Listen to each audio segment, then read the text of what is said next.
Hi friends, कैसे आप सब। उम्मीद करते हैं अच्छा ही होंगे। तो आज हम लोग देखने वाले हैं रुटेरिया पब्लिकेशन का बीपीएससी एडीओ का जो सेट निकाला गया है, उन्हीं का सेट नंबर 4 को आज हम लोग देखने वाले हैं। इससे पहले सेट नंबर 3 तक का वीडियो अपलोड कर दिया गया है, उसे नहीं देखे हैं तो आप उसे भी ज़रूर देखिए, क्योंकि ये सभी वीडियो एग्ज़ाम की दृष्टि से बहुत ही महत्वपूर्ण होने वाला है। तो चलिए आज के पहला क्वेश्चन को शुरू करते हैं। आज का पहला क्वेश्चन है कि निम्नलिखित में से कौन सा अल नीनो की विशेषता है। अल नीनो की विशेषता क्या होती है? तो यह मध्य और पूर्वी प्रशांत महासागर से समुद्री सतह के तापमान में असमान वृद्धि से होती है। ऑप्शन नंबर सी इसका राइट आंसर हो जाएगा।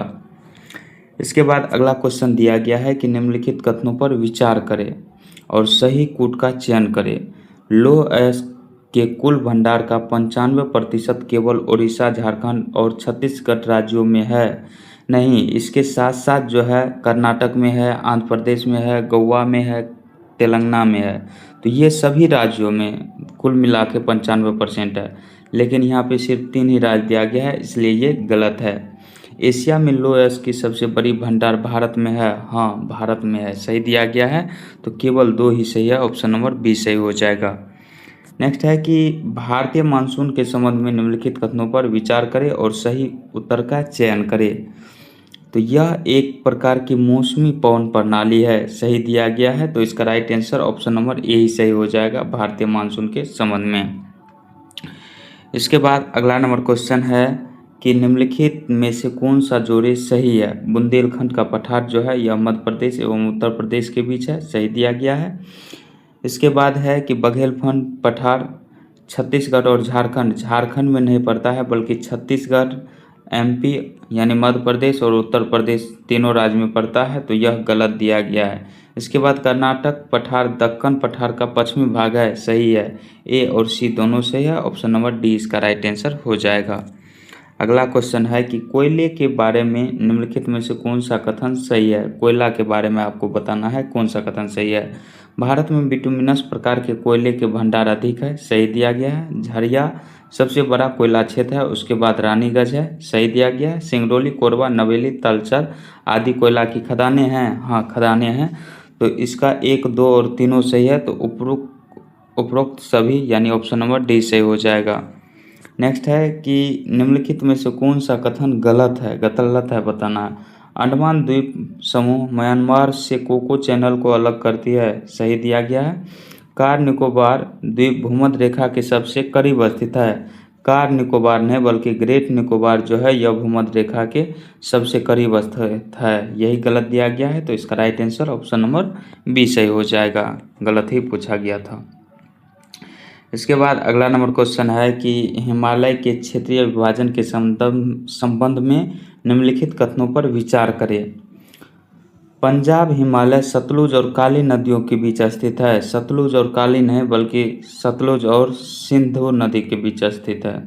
सिंधु और सतलुज नदी के बीच स्थित है। कुमायूं हिमालय जो है यह काली और तीस्ता के नहीं बल्कि सतलुज और सतलुज नदी और काली नदी के बीच स्थित है। तो दोनों गलत दिया गया है। तो इसका राइट आंसर जो है ऑप्शन नंबर डी से हो जाएगा। 9 तो 1 और 9 ही 2, कोनो सही नहीं है। अगला नंबर क्वेश्चन है कि सूची 1 को सूची 2 के साथ सुमेलित कीजिए। नदी दिया गया है, बांध दिया गया है। नर्मदा नदी पर कौन सा बांध है? तो ओंकारेश्वर बांध है नर्मदा नदी पर। चंबल नदी पर कौन सा बांध है? तो राणा प्रताप सागर बांध है। कृष्णा नदी पर नागार्जुन सागर बांध है और कावेरी नदी पर मेट्टूर बांध है। इस प्रकार इसका right answer option number D सही हो जाएगा। अगला नंबर क्वेश्चन है कि असत्य कथन का चयन करें। असत्य कथन बताना है आपको। तो गंगा की मुख्य धारा को भागीरथी कहा जाता है, सही दिया गया है। रामगंगा नदी कन्नौज के पास गंगा नदी मिलती है, ये भी सही है। कृष्णा नदी की लंबाई 1310 किलोमीटर नहीं बल्कि 1400 किलोमीटर है, तो यही गलत दिया गया है। तो इसका राइट आंसर ऑप्शन सी से हो जाएगा। यदि ग्रीनविच 0 डिग्री देशांतर पर स्थानीय समय सुबह 10 बजे है तो 60 डिग्री पूर्वी देशांतर पर स्थित स्थानीय समय क्या होगा? तो यहाँ 2 बज जाएगा। ऑप्शन नंबर ए इसका राइट आंसर हो जाएगा। इसके बाद अगला नंबर क्वेश्चन है कि सूची 1 को सूची 2 के साथ मिलान करना है। हॉर्टिकल्चर में किसका अध्ययन करते हैं, तो यह उद्यान विज्ञान की अध्ययन करते हैं हॉर्टिकल्चर में। एपीकल्चर के अंतर्गत मत्स्य पालन का अध्ययन किया जाता है। एग्रीकल्चर के अंतर्गत मधुमक्खी पालन का अध्ययन किया जाता है। और फ्लोरिकल्चर के अंतर्गत फूलों की खेती की जाती है। इस प्रकार इसका राइट आंसर ऑप्शन बी सही हो जाएगा। नेक्स्ट है, निम्नलिखित में से कौन सा सही युग्म है। आनुवंशिकता की खोज किसने किया था, तो ग्रेगर जॉन मेंडल ने किया था। जीन की खोज किसने किया था, तो जोहानसन ने किया था। पुरकेंजी गलत दिया गया। गुणसूत्र का नामकरण डब्ल्यू वाल्डेयर, ये सही दिया गया है। ऑप्शन नंबर सी इसका राइट आंसर हो जाएगा। और जीवों के नामकरण की द्विनाम पद्धति कौन दिया था, तो कैरोलस लिनियस ने। अगला नंबर क्वेश्चन है कि निम्नलिखित में से कौन सा सही है आपको बताना है। तो इसका राइट आंसर जो है ऑप्शन नंबर सी से हो जाएगा। लाल रुधिर का निकाय अव्यातल आकार का होता है। ऑप्शन सी इसका राइट आंसर हो जाएगा। इसके बाद अगला नंबर क्वेश्चन है कि निम्नलिखित में से कौन पीयूष ग्रंथि के संबंध में सही है। पीयूष ग्रंथि के बारे में, यह अंतरस्रावी ग्रंथि है, सही दिया गया है।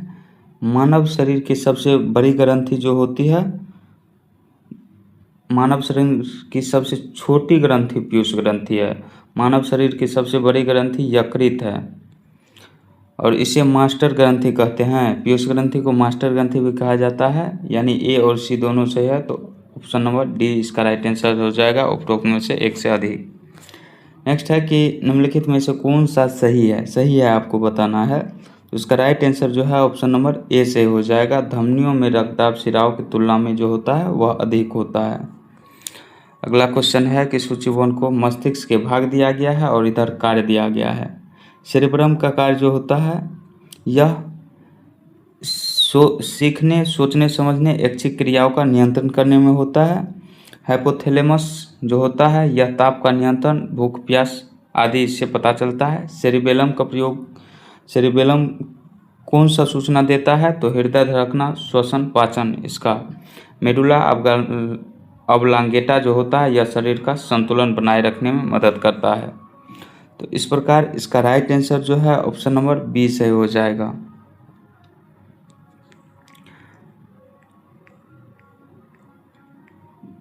अगला क्वेश्चन है कि निम्नलिखित में से कौन सा सही है। पुमंग पुष्प का मादा जनन भाग है। पुमंग जो होता है पुष्प का नर जनन भाग होता है और जायांग जो है पुष्प का मादा जनन भाग होता है। उल्टा दे दिया गया है यहाँ पे, ये दोनों गलत है। तो परागकोश से निकलकर अंडक के वर्तिकाग्र पर पहुँचने के क्रिया को परागन कहते हैं, सही दिया गया है। ऑप्शन नंबर सी इसका राइट आंसर हो जाएगा। इसके बाद अगला क्वेश्चन है कि हाइड्रोपोनिक्स है। हाइड्रोपोनिक्स क्या होता है, तो यह मृदा रहित पोषक तत्वों से जलीय घोल में पौधे उगाना। ऑप्शन ए से हो जाएगा। नेक्स्ट है कि निम्नलिखित कथनों पर विचार करें तथा सही उत्तर का चयन करें। इसका राइट आंसर जो है, गेंद पकड़ते समय खिलाड़ी अपने हाथों को पीछे की ओर संवेग शून्य करने के लिए खींच लेता है। ऑप्शन बी इसका राइट आंसर हो जाएगा। नेक्स्ट क्वेश्चन है कि ऊर्जा के रूपांतरण के संबंध में निम्नलिखित में से कौन सा युग्म सही नहीं है ऊर्जा के रूपांतरण के लिए। तो इसका राइट आंसर ऑप्शन सी से हो जाएगा। ऊंचाई से गिरते पत्थर की ऊर्जा जो है यह गतिज ऊर्जा को अस्थितिज में नहीं बल्कि अस्थितिज ऊर्जा को गतिज ऊर्जा में बदलता है, यही गलत दिया गया था। ऑप्शन सी से हो जाएगा। नेक्स्ट क्वेश्चन है कि निम्नलिखित कथनों पर विचार करें और इनमें आपको सही कथन बताना है। प्रकाश एक अनुदैर्घ्य तरंग है। प्रकाश अनुदैर्घ्य नहीं बल्कि यह जो होता है यह यांत्रिक तरंग, प्रकाश अनुप्रस्थ तरंग होता है और ध्वनि तरंग जो होता है यह अनुदैर्घ्य होता है। यहाँ पे उल्टा दिया गया है, इस प्रकार ये दोनों गलत है। और अगला जो है यह यानी अनुप्रस्थ तरंग में तरंग गति की दिशा माध्यम के कणों के कंपन करने की दिशा के लंबवत होती है, सही दिया गया है। अनुदैर्घ्य तरंग में तरंग की गति की दिशा माध्यम के कणों के कंपन करने की दिशा के अनुदिश होती है। तो 3 और 4 दोनों सही है। ऑप्शन नंबर बी इसका राइट आंसर हो जाएगा। अगला क्वेश्चन है कि सूची 1 को सूची 2 के साथ मिलान करना है। दृष्टि दोष दिया गया है और इधर कारण दिया गया। मायोपिया जो होता है यानी निकट दृष्टि दोष को मायोपिया कहा जाता है। यह नेत्र लेंस और रेटिना के मध्य फोकस दूरी बढ़ जाती है तो मायोपिया होता है। हाइपरमेट्रोपिया जो होता है यानी दूरदृष्टि दोष, यह नेत्र और लेंस और रेटिना के मध्य फोकस दूरी कम हो जाने पर होती है। इसके बाद जरा दृष्टि दोष। जरा दृष्टि दोष में नेत्र लेंस की लोचशीलता का कम होना और अबिंदुकता जो होता है, इसमें निश्चित दूरी पर स्थित परस्पर लंबवत रेखाओं को स्पष्ट रूप से देख नहीं पाता है। तो इस प्रकार इसका राइट आंसर जो है ऑप्शन नंबर डी से हो जाएगा 2, 1, 4, 3। अगला नंबर क्वेश्चन है कि निम्नलिखित कथनों पर विचार करें और इनमें से कौन सा सही नहीं है वो आपको बताना है। ओम के नियम के अनुसार दो आवेशों के मध्य लगने वाला आकर्षण अथवा प्रतिकर्षण बल उनके आवेशों के गुणनफल के समानुपाती होता है। यह ओम के नियम के अनुसार नहीं बल्कि कूलॉम के नियम के अनुसार होता है। और ओम के नियम के अनुसार चालक के सिरों पर लगाया गया विभवांतर उसमें प्रभावित धारा के अनुक्रमानुपाती होता है, यानी उल्टा दिया गया है। इस प्रकार ये दोनों गलत है। तो इसका राइट आंसर कौन सा सही हो जाएगा? ऑप्शन नंबर डी सही हो जाएगा, सभी गलत है। अगला क्वेश्चन है कि सूची 1 को सूची 2 के साथ मिलान करना है। कण दिया गया है और इसके खोजकर्ता दिए गए हैं। इसका सूत्र होता है ईंट पर नाच। ईंट पर नाच। इलेक्ट्रॉन का खोज जे थॉमसन ने किया था। इलेक्ट्रॉन का खोज थॉमसन ने किया था। प्रोटॉन का खोज रदरफोर्ड या आपको चेडविक दिया रहता है। इलेक्ट्रॉन का खोज जे थॉमसन। प्रोटॉन का खोज, यहाँ पे प्रोटॉन का खोज अगर रहता है तो रदरफोर्ड या गोल्डस्टीन दिया रहता है। रदरफोर्ड या गोल्डस्टीन। और न्यूट्रॉन का खोज किसने किया था? तो जेम्स चेडविक ने। तो इस प्रकार इसका राइट आंसर यानी इलेक्ट्रॉन का खोज जे थॉमसन, न्यूट्रॉन का खोज ईंट पर नाच होता है तो चेडविक ने किया था, और प्रोटॉन का खोज गोल्डस्टीन ने किया था। पॉजिट्रॉन का खोज किसने किया था? तो एंडरसन ने। इस प्रकार इसका राइट आंसर जो है ऑप्शन नंबर ए सही हो जाएगा। नेक्स्ट क्वेश्चन है कि एवोगाड्रो का नियम या एवोगाड्रो का नियम क्या कहता है? तो इसका राइट आंसर जो है ऑप्शन नंबर ए से हो जाएगा। समान ताप और दाब पर सभी गैसों के समान आयतन में अणुओं की संख्या समान होती है। यह किसका नियम है? एवोगाड्रो का। ऑप्शन नंबर ए से हो जाएगा। नेक्स्ट क्वेश्चन है कि भारी जल का उपयोग होता है। भारी जल का उपयोग किस में होता है? तो ड्यूटेरियम और इसके यौगिक बनाने में, विभिन्न जैव रासायनिक क्रियाओं में सूचक के रूप में होता है, और नाभिकीय रिएक्टर में मंदक के रूप में भारी जल का प्रयोग किया जाता है। यानी इसका right answer option number D से हो जाएगा। अगला क्वेश्चन है कि सूची 1 को सूची 2 के साथ मिलान करना है। पीतल जो होता है यह कॉपर प्लस जिंक का मिश्रण होता है, और टांका जो होता है यह सीसा और टीन का मिश्रण होता है। एसन क्या हुआ? ये टीन हुआ, और पीवी यानी लेड यानी सीसा हुआ। कांसा जो होता है यह किसका मिश्रण होता है? कॉपर और टीन का। और जर्मन सिल्वर जो होता है यह किसका मिश्रण होता है? कॉपर, जिंक और निकेल का। तो इस प्रकार इसका right answer option number B से हो जाएगा। अगला क्वेश्चन पूछा गया है कि निम्नलिखित कथनों में से कौन सही है? तो इनमें से सही जो है इसका right answer option number C से हो जाएगा। निलंबन में परिक्षेपित कणों का आकार जो होता है 10⁻³ सेंटीमीटर से 10⁻⁴ सेंटीमीटर या इससे अधिक होता है। ऑप्शन सी से हो जाएगा।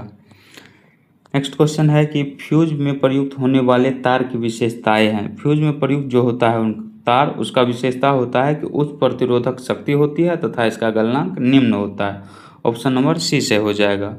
एस्टिकरण की प्रक्रिया में उत्प्रेरक की भूमिका कौन निभाता है? तो इनमें अम्ल उत्प्रेरक यानी कैटेलिस्ट की भूमिका निभाता है। ऑप्शन नंबर ए से हो जाएगा। आपको मिलान करना है। सल्तनत काल में जो कर लगता था और यह किस पर लगाया जाता था? कर, जजिया कर जो होता था यह किस पर लगाया जाता था? तो गैर मुस्लिमों पर लगाया जाने वाला कर था। खराज जो होता था यह भूमि पर लगाया जाता था लगान।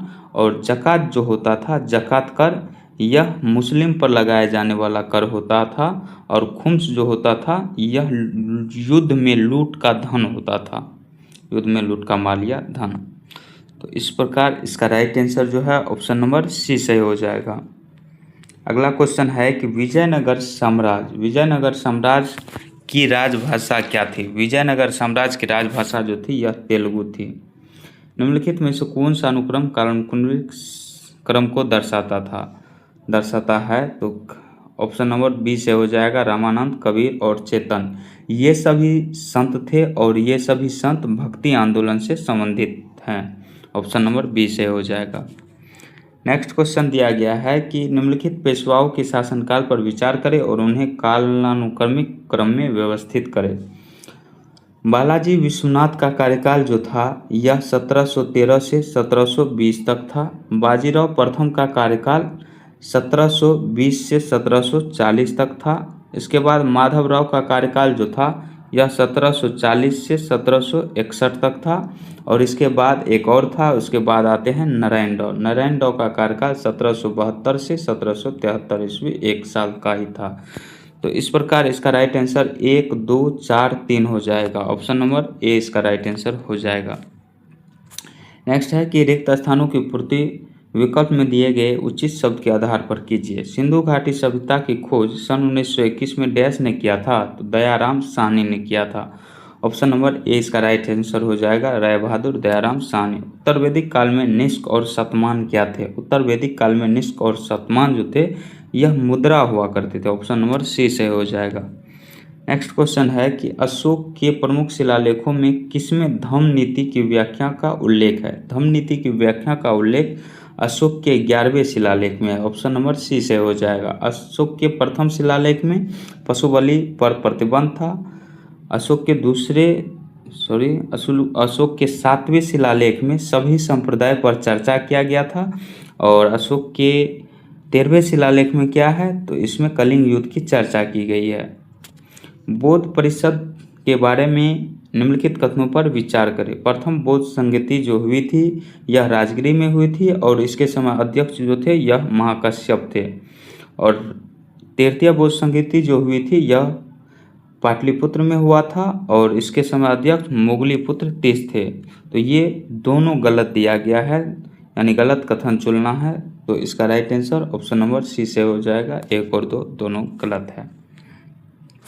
अगला क्वेश्चन है कि गुप्त काल के दौरान प्रयुक्त शब्द भुक्ति का अर्थ है। गुप्त काल के दौरान प्रयुक्त शब्द भुक्ति का अर्थ क्या है? प्रशासनिक इकाई भुक्ति का अर्थ है। ऑप्शन नंबर सी से हो जाएगा। भारत में कारखाना बनाने वाला पहला यूरोपीय कौन था?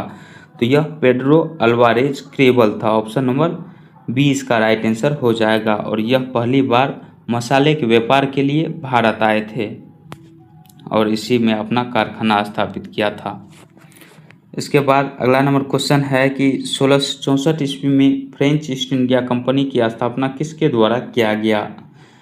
तो इसका right answer option number C से हो जाएगा, कॉलबर्ट के द्वारा। निम्न में से कौन सुमेलित है? एनी बेसेंट की पत्रिका न्यू इंडिया और कॉमनवेल्थ है। महात्मा गांधी की पत्रिका यंग इंडिया है और बीजी तिलक का पत्रिका केसरी था। यह सही दिया गया है। ऑप्शन नंबर सी से हो जाएगा। मराठी और केसरी पत्रिका जो थे यह किसके थे? तो बाल गंगाधर तिलक के। तो ये सुरेंद्र नाथ बनर्जी गलत है। ऑप्शन नंबर सी से हो जाएगा। अगला क्वेश्चन है कि भारत में 1613 ईस्वी में अंग्रेजों ने अपनी पहली फैक्ट्री कहाँ स्थापित की? 1613 में अंग्रेजों ने अपनी पहली फैक्ट्री सूरत में स्थापित किया था। ब्रिटिश सरकार के किस अधिनियम ने सबसे पहली बार भारत में शिक्षा के लिए 1 लाख रुपये दिए थे? तो यह चार्टर अधिनियम 1813 में। ऑप्शन नंबर बी इसका राइट आंसर हो जाएगा। इसके बाद अगला नंबर क्वेश्चन है कि भारतीय राष्ट्रीय कांग्रेस की पूर्ववर्ती संस्थाओं में सबसे पहली और प्रमुख संस्था जो थी वह इंडियन एसोसिएशन थी। इसका कहीं कहीं हिंदी नाम लिखा रहता है, तो इसका इंडियन एसोसिएशन का हिंदी नाम भारतीय संघ होता है।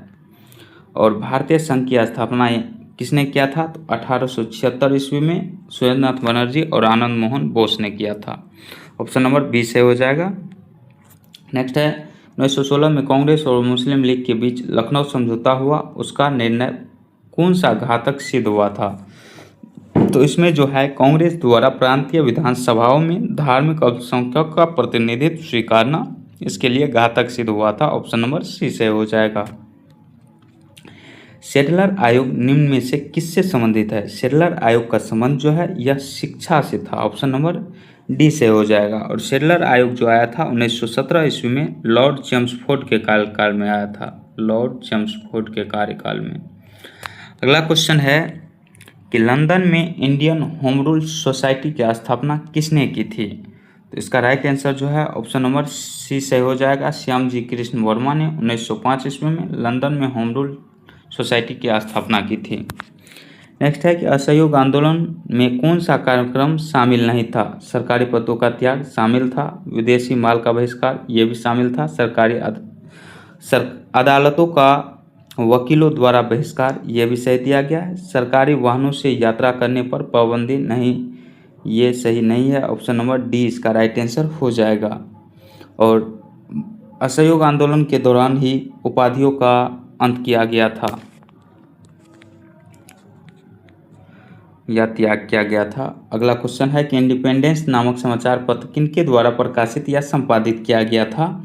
तो मोतीलाल नेहरू के द्वारा, ऑप्शन सी से हो जाएगा। एक नया राज्य बनाने में संविधान संशोधन के लिए कैसा बहुमत चाहिए? तो साधारण बहुमत चाहिए, ऑप्शन नंबर ए से हो जाएगा। और नया राज्य बनाने किस अनुच्छेद में है? तो अनुच्छेद 3 में है, अनुच्छेद 3 में है। नेक्स्ट क्वेश्चन है कि किस संविधान संशोधन से दिल्ली को राष्ट्रीय राजधानी क्षेत्र का नाम दिया गया? दिल्ली को राष्ट्रीय राजधानी क्षेत्र का नाम 69वां संविधान संशोधन 1991 ईस्वी में दिया गया था। 1909 के पार्लियामेंट सुधार के अंतर्गत वायसराय की कार्यकारिणी परिषद में नियुक्त होने वाले प्रथम भारतीय कौन थे? तो प्रथम भारतीय कौन थे इनमें? सत्येंद्र प्रसाद सिन्हा थे, ऑप्शन सी से हो जाएगा। नेक्स्ट क्वेश्चन है कि रिक्त स्थानों की पूर्ति विकल्पों में दिए गए उचित शब्दों के आधार पर कीजिए। संविधान निर्माती सभा के अंतर्गत मौलिक अधिकार समिति के अध्यक्ष डैश बनाए गए थे? तो किसे बनाया गया था? सरदार वल्लभ भाई पटेल को बनाया गया था। नेक्स्ट क्वेश्चन है कि भारतीय संविधान में समवर्ती सूची का प्रावधान किस देश के संविधान से प्रेरित होकर गठन किया गया था? तो ऑस्ट्रेलिया के संविधान से, ऑप्शन बी से हो जाएगा। ऑस्ट्रेलिया से ही प्रस्तावना की भाषा कहाँ से लिया गया? तो ऑस्ट्रेलिया से। नेक्स्ट है शोषण के विरुद्ध मौलिक अधिकार भारतीय संविधान में कहाँ समाविष्ट किया गया है? तो अनुच्छेद 23 और 24 में, ऑप्शन नंबर सी से हो जाएगा। गरीबों के लिए निःशुल्क विधिक सहायता का उपबंध किस अनुच्छेद में है? तो अनुच्छेद 39 के ए में है। छाया कैबिनेट की अवधारणा मुख्य रूप से कहाँ पाई जाती है? छाया कैबिनेट की अवधारणा मुख्य रूप से यूनाइटेड किंगडम में पाई जाती है, ऑप्शन सी से हो जाएगा। इसके बाद अगला क्वेश्चन है मिलान करने वाला। समिति दिया गया है और इधर गठन का वर्ष दिया गया है। सरकारी आयोग का गठन 1983 ईस्वी में हुआ था और राजमन्नार आयोग का गठन 1969 ईस्वी में हुआ था। पुंछी आयोग का गठन 2007 ईस्वी में हुआ और अंतर्राज्यीय परिषद का गठन 1990 ईस्वी में हुआ। इस प्रकार इसका right answer option number B से हो जाएगा। नेक्स्ट क्वेश्चन है कि 44वें संविधान संशोधन अधिनियम 1978 के संबंध में निम्नलिखित में से कौन सा कथन सही नहीं है? तो इसका right answer option number C से हो जाएगा। इसने राष्ट्रपति को राष्ट्रीय आपातकाल के संचालन को भारत के एक निर्दिष्ट भाग तक सीमित करने में सक्षम बनाया नहीं। यह जो है यह 42वां संविधान संशोधन 1976 की विशेषता है और यहाँ पूछा गया है 44वां संविधान संशोधन 1978 के बारे में। अगला क्वेश्चन है कि किसी दी गई अवधि के लिए एक देश की राष्ट्रीय आय जो होगी वह उत्पादित अंतिम वस्तुओं और सेवाओं के मौद्रिक मूल्य के बराबर होगी, ऑप्शन डी से हो जाएगा। अगला क्वेश्चन है कि भारत को 1991 में आर्थिक संकट का सामना करना पड़ा। इस संकट का प्रमुख कारण निम्नलिखित में से कौन था? तो इस संकट का प्रमुख कारण जो था यह बाह्य ऋण का उच्च स्तर होना, ऑप्शन नंबर बी से हो जाएगा। निम्नलिखित में से कौन सी स्थिति मुद्रास्फीति की ओर ले जा सकती है? तो मुद्रास्फीति की ओर ले जा सकती है समग्र मांग की तीव्र वृद्धि आपूर्ति से अधिक होना, ऑप्शन नंबर ए से हो जाएगा। सरकार द्वारा हर साल न्यूनतम समर्थन मूल्य यानी एमएसपी घोषित किया जाता है। एमएसपी घोषित किया जाता है तो बुआई के मौसम से पहले, ऑप्शन नंबर ए इसका राइट आंसर हो जाएगा।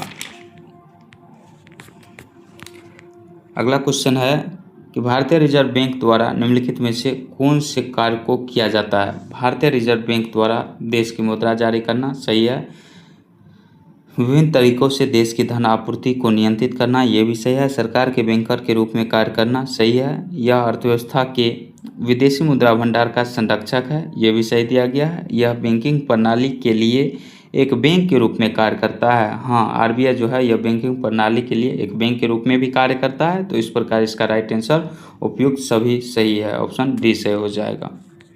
अगला क्वेश्चन है कि मुद्रा अवमूल्यन के संबंध में निम्नलिखित में से कौन सा कथन सत्य है? तो इसका राइट आंसर ऑप्शन नंबर ए से हो जाएगा। मुद्रा अवमूल्यन करने वाले देशों का आयात कम हो जाता है तथा निर्यात बढ़ जाता है। अगला क्वेश्चन है कि सत्य कथन क्रांति दिया गया है और संबंधित क्षेत्र या उत्पादन दिया गया है। गुलाबी क्रांति का संबंध जो है यह प्याज उत्पादन से है, सही दिया गया, ऑप्शन ए ही सही हो जाएगा। रजत क्रांति का संबंध अंडा उत्पादन से है। हरित सोना क्रांति का संबंध बांस उत्पादन से है और मूंग क्रांति का संबंध मोटे अनाज का उत्पादन से है। तो ये तीनों गलत था, ए सही था। सेबी एक संस्था है, सेबी एक विनियामक और सांविधिक दोनों संस्था है, ऑप्शन नंबर डी इसका राइट आंसर हो जाएगा। अगला नंबर क्वेश्चन है कि मुजफ्फरपुर बम कांड 1908 के अभियुक्तों में किसे फांसी दी गई थी? खुदीराम बोस को ही सिर्फ फांसी दी गई थी, ऑप्शन नंबर ए इसका राइट आंसर हो जाएगा। अगला क्वेश्चन है कि पटना में अनुशीलन समिति की शाखा स्थापित की गई थी, कब और कहाँ? तो पटना में अनुशीलन समिति की स्थापना 1913 ईस्वी में सचिन नाथ सन्याल ने किया था, ऑप्शन नंबर बी से हो जाएगा। नेक्स्ट है कि मजहरुल हक द्वारा पटना में स्थापित सदाकत आश्रम के लिए भूमि किसने दान में दिया था? तो खेरू मियाँ ने दान दिया था, ऑप्शन नंबर सी इसका राइट आंसर हो जाएगा। यूथ लीग और तूफानी जत्था का गठन किसके द्वारा किया गया था? तो समाजवादियों के द्वारा, ऑप्शन बी से हो जाएगा। नेक्स्ट है कि सिवान थाने पर झंडा फहराने के प्रयास में अगस्त क्रांति कब हुई थी? 1942 ईस्वी में। के दौरान शहीद व्यक्ति कौन थे? तो यह कौन थे? तो फुलेना प्रसाद श्रीवास्तव थे, ऑप्शन नंबर डी इसका राइट आंसर हो जाएगा। नेक्स्ट है कैमूर पठार किसके लिए प्रसिद्ध है? कैमूर का पठार जो है यह चूना पत्थर के लिए प्रसिद्ध है, ऑप्शन बी से हो जाएगा। अगला क्वेश्चन पूछा गया है कि कोसी मैदान की समतल तल से समुद्र तल से औसत ऊंचाई है। कोसी मैदान की समुद्र तल से औसत ऊंचाई जो है यह 30 मीटर है और यह वर्तमान में हर एक एग्जाम में बार बार क्वेश्चन पूछा जाता है, ऑप्शन बी से हो जाएगा। नेक्स्ट है कि जनजाति और जिले के निम्नलिखित जोड़ों में से कौन सा सही नहीं है? तो संथाल बांका में, उराव सुपौल में, खरवार भागलपुर क्षेत्र में पाया जाता है, ये सभी जनजाति। मुंडा जनजाति सबसे अधिक जो है यह जमुई नहीं बल्कि कटिहार में पाया जाता है, तो यही गलत दिया गया है, तो ऑप्शन नंबर बी इसका राइट आंसर हो जाएगा। अगला क्वेश्चन है कि पुरानी जलोढ़ मिट्टी का भंडार बिहार के निम्नलिखित में से किस क्षेत्र में पाई जाती है? तो पटना और गया क्षेत्र में, ऑप्शन नंबर ए इसका राइट आंसर हो जाएगा। दक्षिण बिहार में प्रचलित परंपरागत जल संरक्षण सिंचाई पद्धति कहलाती है, यह आहार और पाइन कहलाती है, ऑप्शन ए से हो जाएगा। अगला क्वेश्चन है कि निम्नलिखित में से कौन सा कथन स्वतंत्र भारत के पहले बिहार विधानसभा चुनाव के संदर्भ में सही है? तो बिहार विधानसभा में कुल 330 सीटों के लिए चुनाव और एक सदस्य मनोनीत किया गया, सही दिया गया है। इसके बाद है कि स्वतंत्र बिहार में प्रथम मुख्यमंत्री श्री कृष्ण सिंह थे, ये भी सही है। राज्य पुनर्गठन आयोग 1956 की अनुशंसा के बाद विधानसभा की सीटों की संख्या 325 हो गई, 325 नहीं बल्कि 319 हो गया था, यानी 1 और 2 दोनों सही है, तो इसका राइट आंसर ऑप्शन नंबर ए सही हो जाएगा। अगला क्वेश्चन है कि गलत मिलान का चयन करें। तो ब्रिटिश शासन में बिहार के प्रथम मुख्यमंत्री मोहम्मद यूनुस थे, सही दिया गया है। बिहार के प्रथम हरिजन मुख्यमंत्री भोला पासवान शास्त्री, ये भी सही है। बिहार के प्रथम मुस्लिम मुख्यमंत्री अब्दुल गफूर थे, ये भी सही दिया गया है, लेकिन यहाँ पे गलत पूछा गया है। तो बिहार के प्रथम निर्दलीय मुख्यमंत्री जो थे यह महामाया प्रसाद सिन्हा थे। कौन थे? महामाया प्रसाद सिन्हा थे, तो यही गलत दिया गया है, तो ऑप्शन नंबर सिर्फ डी इसका राइट आंसर हो जाएगा। अगला क्वेश्चन है कि सितंबर 2025 में दादा साहब फाल्के पुरस्कार 2023 से किससे दिया गया, 2023 किसे दिया गया। यह पुरस्कार जो दिया गया सितंबर 2025 में दिया गया और दादा साहब फाल्के पुरस्कार 2023 का है ये। तो किसको मिला, मोहनलाल को। ऑप्शन नंबर 20 का राइट आंसर हो जाएगा। इसके बाद अगला क्वेश्चन है कि निम्न में से कौन रसायन विज्ञान यानी केमिस्ट्री के क्षेत्र में नोबेल पुरस्कार 2025 का विजेता है। तो सुसुम कितागावा, रिचर्ड रॉबसन और ओमर एम यागी, ये तीनों को मिला। ऑप्शन नंबर डी से हो जाएगा इनमें से सभी। नेपाल की पहली महिला अंतरिम प्रधानमंत्री कौन बनी, तो यह सुशीला कार्की बनी। ऑप्शन ए से हो जाएगा। और वर्तमान में बनने वाले जो है नेपाल के प्रधानमंत्री वह बालेन्द्र शाह हैं, बनेंगे, अभी बने नहीं हैं। बालेन्द्र शाह, सबसे ज़्यादा सीट इन्हीं को मिला है। किसको, बालेन्द्र शाह की पार्टी को। अगला नंबर क्वेश्चन है कि एशिया कप 2025 का खिताब किस देश ने जीता। एशिया कप 2025 का खिताब किस देश ने जीता, तो भारत देश ने। ऑप्शन नंबर सी से हो जाएगा। इसके बाद अगला क्वेश्चन है कि भारत और यूरोपीय हो जाएगा यहाँ पे। भारत और यूरोपीय मुक्त व्यापार संघ EFTA के बीच मुक्त व्यापार समझौता किस तिथि से लागू हुआ, तो यह 1 अक्टूबर 2025 से लागू हुआ। ऑप्शन सी से हो जाएगा। नेक्स्ट है कि किस राज्य सरकार ने बच्चों के खिलाफ हिंसा को समाप्त करने के लिए बाल सुरक्षा राज्य कार्य योजना की शुरुआत की, तो केरल राज्य ने। ऑप्शन सी से हो जाएगा। अप्रैल 2025 में 11वीं ब्रिक्स पर्यावरण मंत्रियों की बैठक का आयोजन कहाँ किया गया, तो इसका आयोजन जो है ब्राज़ील में किया गया। ऑप्शन सी से हो जाएगा। नेक्स्ट क्वेश्चन है कि निम्नलिखित में से किसे संयुक्त राष्ट्र जलवायु सम्मेलन COP30 के लिए दक्षिण एशिया दूत नियुक्त किया गया है, तो किसे नियुक्त किया गया है, अरुणाब घोष को। ऑप्शन नंबर ए इसका राइट आंसर हो जाएगा। हाल ही में चर्चे में रहा आकाश तीर क्या है, चर्चे में रहा आकाश तीर क्या है, तो यह शत्रु के विमानों, ड्रोन और मिसाइलों का पता लगाने, ट्रैक करने और उन्हें मार गिराने की स्वचालित प्रणाली है। सही दिया गया। यह भारतीय निर्मित स्वदेशी रक्षा प्रणाली है, ये भी सही दिया गया। तो ऑप्शन नंबर सी इसका राइट आंसर हो जाएगा, 1 और 2 दोनों। इसके बाद अगला नंबर क्वेश्चन है कि भारत का पहला artificial intelligence AI data centre park किस राज्य में स्थित है, तो इसका राइट आंसर जो है ऑप्शन नंबर ए से हो जाएगा, छत्तीसगढ़। भारत का पहला AI यानी आर्टिफिशियल इंटेलिजेंस डेटा सेंटर किस राज्य में स्थित है, तो छत्तीसगढ़ राज्य में। चर्चा में रहा भार्गवास्त्र ड्रोन प्रणाली किस संगठन द्वारा विकसित की गई, तो यह जो है solar defence and aerospace limited द्वारा विकसित किया गया। ऑप्शन नंबर ए से हो जाएगा। इसके बाद अगला नंबर क्वेश्चन है कि सुरक्षा बलों द्वारा अमरनाथ यात्रा के सुरक्षित संचालन के लिए निम्न में से कौन सा ऑपरेशन शुरू किया गया, तो ऑपरेशन शिवा शुरू किया गया। ऑप्शन बी से हो जाएगा। गोल्डन डोम के संदर्भ में कौन सा कथन सही है, गोल्डन डोम के बारे में आपको बताना है। यह एक बहुस्तरीय मिसाइल रक्षा प्रणाली है, सही दिया गया। यह प्रणाली इजराइल से आयरन डोम से प्रेरित है, ये भी सही है। इसे अमेरिका द्वारा निर्मित किया गया, ये भी सही दिया गया। इसका राइट आंसर ऑप्शन डी से हो जाएगा, 1, 2 और 3।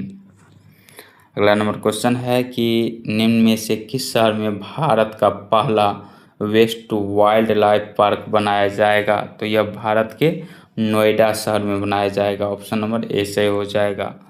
इसके बाद अगला क्वेश्चन है कि चागोस द्वीप के संदर्भ में निम्नलिखित कथनों पर विचार कीजिए। चागोस द्वीप के बारे में आपको बताना है। तो हाल ही में इसकी संप्रभुता ब्रिटेन ने मॉरिशस को सौंपी है, ये सही है। यह हिंद महासागर में स्थित है, यानी दोनों सही है। ऑप्शन सी से हो जाएगा। अगला क्वेश्चन है कि निम्न में से किसके द्वारा the diary of a cricketer wife नामक किताब लिखी गई।